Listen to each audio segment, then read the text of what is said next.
Kick-off reformasi birokrasi yang dilakukan pada 2011 silam menjadi penanda dimulainya proses reformasi birokrasi di lembaga administrasi negara.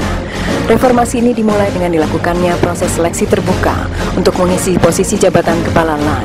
Setelah melalui berbagai proses pertahapan yang diikuti oleh berbagai kandidat, terpilihlah Profesor Dr. Agus Duyanto MPA sebagai kepala LAN. Terpilihnya Agus Duyanto menjadi titik optimalisasi proses reformasi birokrasi yang dilakukan di LAN.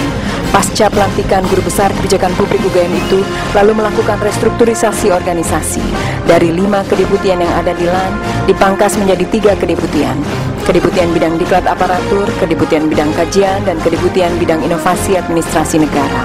Restrukturisasi organisasi ini secara otomatis diikuti dengan perubahan struktur yang ada di bawahnya. Untuk menjamin kualitas, kapasitas, dan kompetensi calon pejabatnya, Kepala LAN juga melakukan seleksi terbuka untuk mengisi posisi jabatan Sestama dan Deputi. Proses ini terus berlangsung hingga level Eselon 2. Untuk mengisi jabatan Eselon 2 yang terdiri dari Kepala Biro dan Kepala Pusat, Agus Duyanto juga melakukan uji kompetensi untuk mendapatkan pejabat yang tepat. Pemetaan kompetensi tidak hanya untuk para pejabat saja. Bagian SDM LAN juga melakukan pemetaan kompetensi dan kapasitas pegawai di lingkungan LAN untuk menempatkan pegawainya di setiap jabatannya guna mewujudkan sistem merit. Langkah berikutnya yang dilakukan Agus Duyanto adalah merubah budaya paternalistik di lingkungan LAN. Sikap pakeu dan budaya birokratis dihilangkan dengan membangun kesepakatan dan merumuskan nilai-nilai baru organisasi bagi LAN, yakni integritas, profesional, inovatif, dan peduli, yang diwujudkan dengan fakta integritas untuk mengikat komitmen seluruh pejabat di lingkungan LAN. Kepala LAN Agus Duyanto juga melakukan pembaharuan Diklat PIM, Diklat Prajabatan dan Pelaksanaan Reform Leader Academy. Pembaharuan Diklat PIM pola baru yang dilakukan, yakni merubah sistem pembelajaran klasikal di kelas dan menitikberatkan pada proyek perubahan yang dilakukan peserta.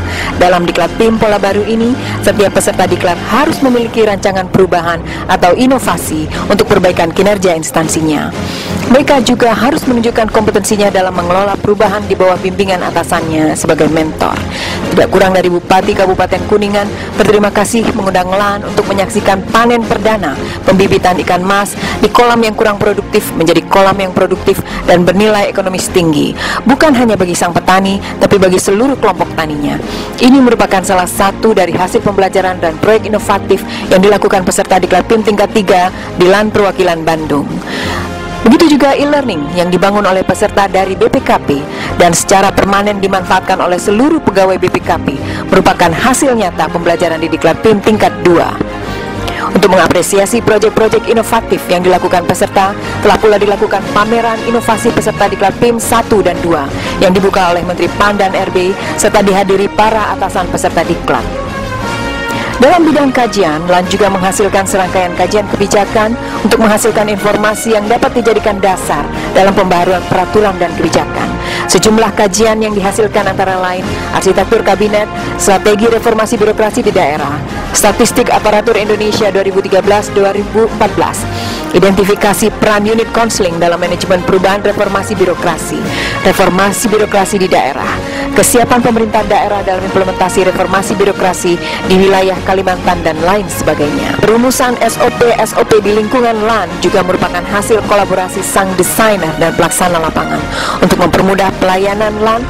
SOP seperti SOP untuk perdiklatan, perwidesuaraan atau jabatan fungsional yang di Ampulan juga sudah diproduksi. Selain sebagai instansi pembina Diklat, LAN saat ini juga memegang tugas baru sebagai instansi pembina jabatan analis kebijakan menyusul keluarnya Permen PAN nomor 45 tahun 2013 tentang jabatan fungsional analis kebijakan dan angka kreditnya.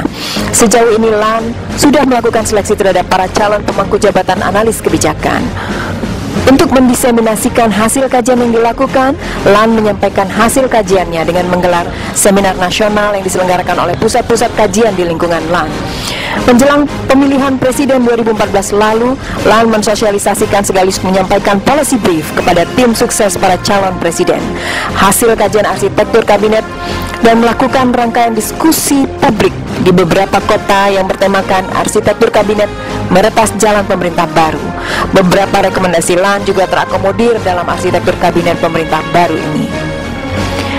Menyambut 1 dekade implementasi Undang-Undang Nomor 32 Tahun 2014 tentang pemerintah daerah, LAN juga mengadakan seminar dengan menyoroti masalah-masalah yang timbul dari implementasi undang-undang ini. Beberapa pakar di tanah air yang relevan menjadi narasumber seminar yang dibuka oleh Menteri Dalam Negeri ini. Hasil dari seminar ini kemudian banyak dijadikan rujukan saat pembuatan Undang-Undang Nomor 22 Tahun 2014 tentang pemilihan gubernur, bupati, dan wali kota, serta Undang-Undang Nomor 23 Tahun 2014 tentang pemerintahan daerah.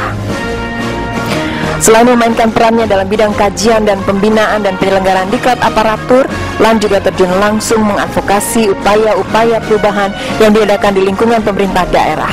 Hal ini diwujudkan dalam bentuk pendampingan kepada pemerintah daerah dalam penataan organisasinya, seperti pada pemerintah Kabupaten Bogor, pemerintah Provinsi Kalimantan Utara, dan berbagai pemerintah daerah lainnya. Untuk kecepatan komunikasi internal maupun eksternal, sekaligus upaya penghematan pemakaian kertas, penggunaan e-government mulai diintensifkan melalui website Wajah Baru LAN. Kegiatan-kegiatan, produk-produk, serta layanan LAN diinformasikan. Untuk komunikasi internal, penggunaan intranet yang dinamakan McCarthy atau Manajemen Perkantoran Berbasis TI sudah diberlakukan. McCarthy ini memungkinkan seluruh pegawai LAN untuk berinteraksi secara cepat, baik dalam grup maupun perorangan. McCarthy juga dipakai untuk sistem pelaporan di lingkungan internal LAN. Dinamika perubahan terus berlanjut di tubuh internal LAN. Untuk menginternalisasi nilai-nilai baru LAN atau IPIP, integritas, profesional, inovatif, dan peduli, secara berkala para personel LAN bertemu, baik tingkat pimpinan tinggi, media, maupun staf. Forum Rapim secara teratur dilakukan setiap minggu, membahas isu-isu terkini dan sharing informasi di antara pimpinan tinggi. Hasil diskusi di Rapim wajib ditindaklanjuti dan diinformasikan oleh setiap eselon 2 melalui rapat staf di unitnya masing-masing. Hal ini salah satunya dimaksudkan untuk menjaga korelasi dan kesinambungan kerja dari pimpinan tertinggi sampai ke staf pelaksana, termasuk juga pada saat pembuatan penetapan kinerja secara berjenjang atau cascading. Kepala LAN juga mewajibkan setiap unit eselon 1 dan 2 memberikan laporan kegiatan setiap minggunya. Inilah yang dijadikan wadah bagi pimpinan untuk mengetahui secara persis apa yang dilakukan oleh setiap bagian dari tubuh LAN dalam upaya menjamin bahwa perubahan terjadi, untuk kemudian menggunakannya sebagai bahan untuk pengambilan keputusan. Untuk lebih mengakrabkan suasana dan mengikis aura birokratis, Kepala LAN mengadakan pertemuan berkala dalam acara Coffee Morning setelah olahraga Jumat bersama. Di kesempatan ini semua staf dapat menumpahkan unek-uneknya ataupun gagasan-gagasannya. Sesi-sesi pembelajaran bersama dilakukan pula di setiap unit eselon 2. Hal ini utamanya dimaksudkan untuk terus menyemangati aparatur LAN senantiasa meningkatkan kapasitas diri. Lomba inovasi internal LAN pun dilaksanakan untuk mengapresiasi para pelaku inovasi. STI LAN sebagai sekolah kedinasan di bawah naungan LAN juga tidak ingin ketinggalan dalam berbenah diri. Selain penghargaan dari Menteri PAN dan RB, bidang pelayanan publik yang berkualitas kepada STI LAN Bandung, beberapa bulan lalu STI Makassar mendapatkan akreditasi A dari Kementerian Pendidikan Nasional. Dari tahun ke tahun, akuntabilitas LAN mengalami perbaikan. Sejak tahun 2012, penilaian Sakib LAN mendapatkan nilai B. Ini salah satu penunjuk kualitas kinerja LAN yang terus memacu LAN untuk terus berupaya mendapatkan pencapaian terbaik.